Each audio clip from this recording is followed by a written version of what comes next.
Cam, the Sydney Challenge, how are you sort of preparing for what they're going to do? Yeah, we know they're a good team. Doesn't really matter where they are on the ladder. Every time we play them, it's a good contest. And we touched on the last time we played them here was that game in 2021, I think it was, and they got on top of us here in the first round. So we're looking forward to the challenge, and it's probably a great team to respond to after the way we played last week. What, in your mind, has sort of not been up to scratch the last couple of losses?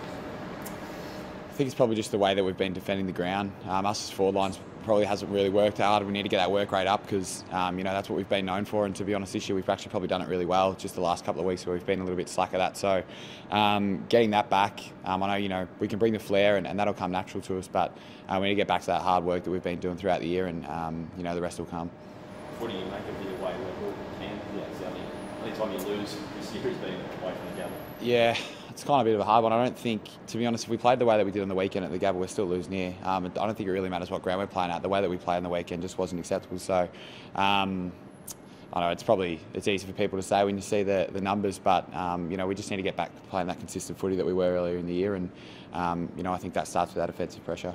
Is there any tangible difference running out on the MCG? We know it's the same size ground as it is here, and that's what you guys will say, and you're right, but yeah, the numbers obviously tell. I guess, yeah, the numbers do tell a different story, but it's not much different. There's goalposts at the end of each ground, and it's just the same footy field. It's just that we haven't been able to get that going at the moment. So, I think it's the energy that we need to bring, and bring that to every game. And as I've said before, and I've touched on, I'm probably going to harp about it, but it's the defensive pressure that we need to start with, and that starts our game off when we're playing good footy, and the rest comes. So that's what we'll be working on. What does 100 days mean to you? Yeah, it's pretty good. It's a little bit of an achievement that you got to sit back and enjoy, and it's been awesome since I've come up here. Since I was 18 years old, the club's done everything for me and put trust in me since I've been here. So it's awesome to play 100 games for Brisbane, and I'm looking forward to celebrating with my family and the friends and everyone that's helped me get there. What about playing in defence earlier this year in terms of that challenge, how it came about, and do you think you might spend more time down back at some stages this year? I'm not sure, to be honest. It was just a conversation that me and Fags had probably a couple of years ago before I did my knee, and we thought it was an opportunity to try it this year, and I guess now doing it gives you the ability to, if something goes wrong, you can move around and be flexible with that. It's something different, and I feel like it's probably made me understand the forward line a bit better, which is funny to say playing at the other end, but you can try and do things that made me uncomfortable in the back line. So it's another thing that's good to learn, and a nice little stepping stone to have going forward. You talk about your defensive pressure and defending the ground. You get your former skipper back this week. What difference does he make to that?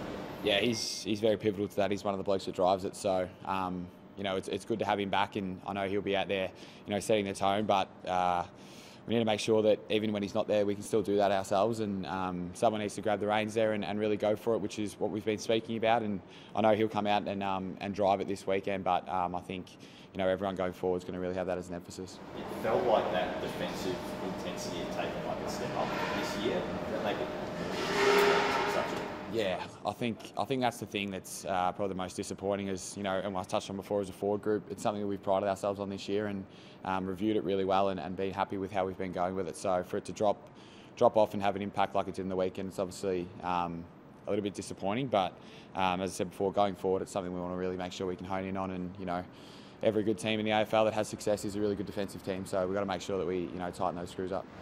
You mentioned Dane before. He's had a few unsavoury incidents the last few seasons. That's something that he needs to be spoken about, is discipline? I don't think so. Zork's a very competitive person. He attacks the contest really hard, and that's what we love him for. And as I touched on before, it's something that he brings energy to the group with his pressure and things like that. So obviously you've got to be careful with doing things like that. But that's just the way he plays. Is the beanie Robbo gets dumped on the weekend? Is everyone disappointed that you guys have to play the game and miss out on dunking him? Yeah, it'll be a good showing here. It's a good initiative as well from the Gabba in Brisbane to have that the first time. When I saw the shadow faces come up, I'm pretty sure you could spot his head out pretty quickly with his ears sticking up. So I think he's pretty excited to come out here back in front of the Gabba and be able to do that. So it'll be good fun.